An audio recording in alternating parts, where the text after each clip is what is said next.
दिवस किती लवकर निघून जातात ना, समजत सुद्धा नाही. आता हिवाळा संपला आणि उन्हाळा आला, समजलंही नाही. म्हटलं चला सगळी स्वेटर वगैरे धुवून ठेवावेत, आता डायरेक्ट पुढच्या वर्षी काढता येतील. आणि असंच ना, हा वेल पण न लावून जास्त काही दिवस झालं ना, एवढंसा एवढंसा होता, आणलं होतं तेव्हा, आणि आता एवढा काही छान झाला आहे. आणि त्याला ना आता जमिनीतून खूप छान 2 कोंब फुटलेत. म्हटलं दुसरं कोणी तोडेल का नाही, पण अगोदर आरव मात्र जाईल तोडायला.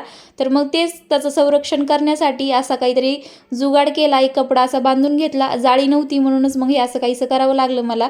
आणि नंतर मला कोबीचे पराठे बनवायचे होते. आता ही जर चपाती भाजी बनवली असती तर अजिबात कोणीच आवडीनं खाली नसती, लेकरांनी बघितलं सुद्धा नसतं त्याच्याकडं. तर चला म्हटलं काहीतरी वेगळं आपण ट्राय करावं, म्हणजे कसं ते आवडीनं खातील. आणि माझा चॉपर खराब झाला आहे, आणि आता किती दिवस झालं मी बघितलं होता व्हिडिओ ते दुरुस्त करण्याचा, पण म्हटलं बघू करता येईल एखाद्या दिवशी, म्हणूनच ना आज मिक्सरमधून फिरवून घेतलं. आणि जे काही बेसिक बेसनचं पीठ वगैरे, गव्हाचं पीठ, असं सगळं त्यामध्ये ॲड केलं, चवीपुरतं मीठ, हळद वगैरे. आणि असं त्याचा उंडा चुरून घेतला आणि छोट्या छोट्या असं चपात्या लाटल्या आणि त्याला छान असं खरपूस भाजून घेतलं आणि लेकरांना खायला दिलं. आणि खरंच दोघांना पण खूप आवडलं. चला भेटू उद्याला, तोपर्यंत बाय.